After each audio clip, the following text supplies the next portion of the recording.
జగిత్యాల జిల్లా కేంద్రంలో బీజేపీ నాయకులు నిరసన కార్యక్రమం నిర్వహించారు. ఈ సందర్భంగా విద్వేషాలను రెచ్చగొట్టే విధంగా వ్యాఖ్యలు చేసిన రాహుల్ గాంధీ వెంటనే క్షమాపణలు చెప్పాలని డిమాండ్ చేశారు. ఈ సందర్భంగా రాహుల్ గాంధీ దిష్టిబొమ్మను దహనం చేశారు. రాహుల్ గాంధీ విదేశాలలో భారతదేశ గౌరవాన్ని అవమానించారని కించపరిచే విధంగా మాట్లాడటం సరికాదన్నారు. భారతదేశంలో మత కళలు సృష్టించేందుకు ప్రయత్నిస్తున్న కాంగ్రెస్ నాయకులపై వెంటనే చర్యలు తీసుకోవాలని డిమాండ్ చేశారు. ఈ కార్యక్రమంలో బీజేపీ రాష్ట్ర కార్యదర్శి పల్లె గంగిరెడ్డి, జిల్లా బీజేపీ అధ్యక్షులు పైడిపల్లి సత్యనారాయణరావు, బీజేపీ రాష్ట్ర కార్యవర్గ సభ్యురాలు భోగాశ్రావణి పాల్గొన్నారు.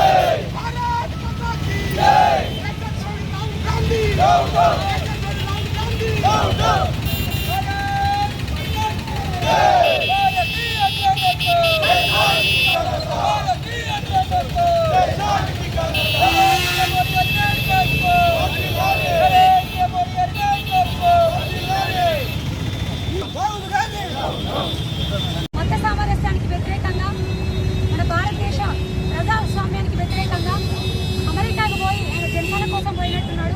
అక్కడ మన దేశ ప్రతిష్టను దెబ్బతీసే విధంగా దేశ విద్రోహపూరితమైనటువంటి వ్యాఖ్యలు చేయడం జరిగింది. సిక్కులను అవమానించడం జరిగింది. రాష్ట్రీయ స్వయం సేవకు అవమానించడం జరిగింది. భారత మాతను అవమానించడం జరిగింది. భారతదేశ గడ్డను అవమానించడం జరిగింది. సంపూర్ణంగా భారత గడ్డ మీద పుట్టినటువంటి భారతీయులందరినీ కూడా అవమానించే విధంగా వ్యాఖ్యలు చేయడం జరిగింది. దీన్ని తీవ్రంగా ఖండిస్తూ భారతీయ జనతా పార్టీ రాష్ట్ర శాఖ పిలుపు మేరకు ఈ రోజున జగిత్యాల నియోజకవర్గం తహసీల్ చౌరస్తా దగ్గర రాహుల్ గాంధీ దిశబొమ్మ దానం చేయడం జరిగింది.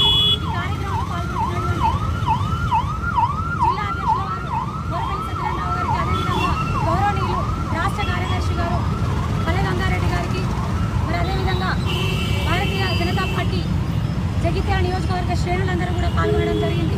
ఖబర్దార్ రాహుల్ గాంధీ, ఒక్కటే చెప్తా ఉన్నాము, ఈ వ్యాఖ్యల్ని వెనక్కి తీసుకోవాలి. వెంటనే కొంచెం కూడా బుద్ధి లేని వ్యాఖ్యలు చేస్తూ మత విద్వేష శక్తులతో కూడి ఇలాంటి దుర్మార్గపు చర్యలు చేస్తూ ఉన్నారు.